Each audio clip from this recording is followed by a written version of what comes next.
mastery of flavor blending. And I thought that was kind of interesting, actually. Mastery of flavor blending, because you can have, you can eat like a gumbo dish from one person and then from another, and it can be totally different. And they're the same family. We have that in our church. Oh, really? Yeah. Like one could be like really I have my favorite. Spicy and got a bite to it, and another one could be maybe it's still good, but it's not spicy at all. Right. Yeah. So that's very true. So I put the art of keeping things interesting. Yes. And so I remember a long time ago, your brother and I, Brother Joey Boggs, and I were talking, and we were we were brainstorming ideas on like themes and stories and stuff. And so we were talking about all kinds of themes, and he mentioned Darian's Rise from Focus on the Family, and it's kind of loosely based on David, I think, or something. And so he was like, "Oh, this would be a cool story." And I hadn't heard it. Still don't know if I've listened to the whole thing, but I've heard bits and pieces. But anyway, so I was like, "Hold on." I said, "We're trying to come up with these like stories, and if we do something like that, and I'm not saying that we might even do it someday, but I was like, we have a book full of stories, that are awesome, the Bible. And so we have the highest quality curriculum, which is the Bible. And so I think the key is don't let it be flavorless and bland. And this is why we do all of our skits and costumes and props and even our big sets. Yeah. That's why. Absolutely. We feel like, and I know not everybody can do the same we do, but this is why we do what we do.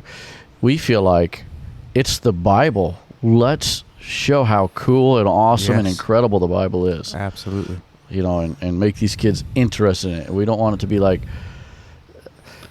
most of our the church kids, and maybe even some kids that come on the bus, but most of our church kids, if it's a choice between some story, Jack and the Beanstalk, or a Bible story, they're going to prefer the Bible story because that's how they've been raised up. Bible stories are awesome. Absolutely.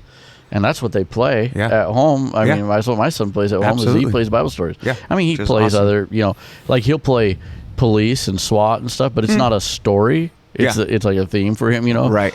But when and then what happens is he has friends over and they'll integrate a Bible story into their theme. That's how it's supposed to be. I mean, I was kind of on the opposite side. So growing up, me and a little something. If anybody knows my brother, you can dig at him a little bit. We were super late bloomers.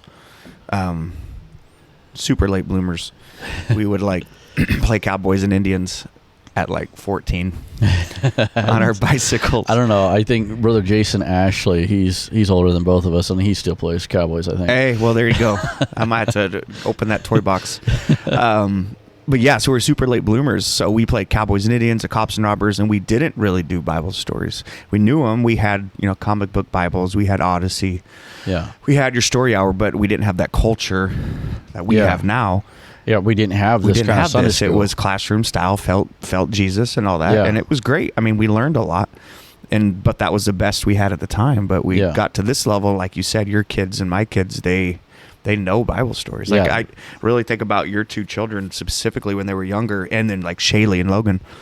You guys pump that into them, and they know so much about the Bible. Yeah, it's funny. Amazing. Like I remember at youth, we would be doing Bible quizzing or whatever. Not Bible quizzing like the Bible quizzing, but like trivia. A game. Yeah, Bible trivia or whatever. And I mean, Anisha and Adrian were like always number one. They were kids. And they would be like, "Oh, you're on our team. You're on our team." They're like they're just there because we're the youth leaders. Yeah. So they're like, "Yeah, you could. We're here." That's kind of funny. Mm-hmm. So the other thing is the old quote that, of course, you've been around me long enough. I hate this, but we've always done it this way. You got to say it with an accent, like an old person. We've always done it this way.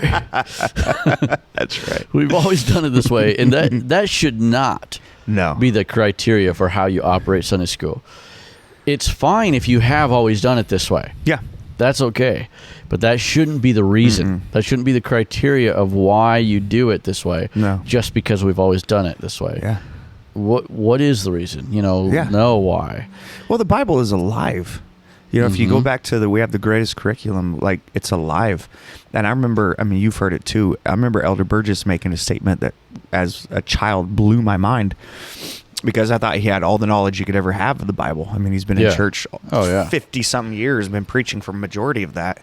And I remember him saying many times of, man, I was reading the Bible today, or I was studying it the other day, and I read the scripture numerous times, you know, and I saw something new today. Yeah. And it just came out, and it's a brand new message, brand new thought. So good, yes. After all these years, and it's alive. Yeah, it's alive.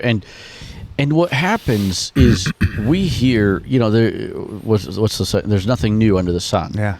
And so we hear things, and even like I read a massive amount of material, and sometimes I reread stuff. Yeah. In fact, I have some books that I reread pretty much kind of annually or every 18 months just on purpose. Yeah. And so, I find stuff that kind of stands out differently. Yes. And so much the more with the Bible, and it's because we grow as people, society changes. Yes. So our lens, our viewpoint changes, and then not to water down this part either, is God speaks to us in different ways through his word. And Very so true. you read it. I was just in the chat, one of the chats I'm in, Brother Julian Estrada, last year, I think, he read the Bible through 4 times. Right. And so you think about that, and that's awesome. It's incredible. And he could probably testify that, you know, it's like, well, what's the point?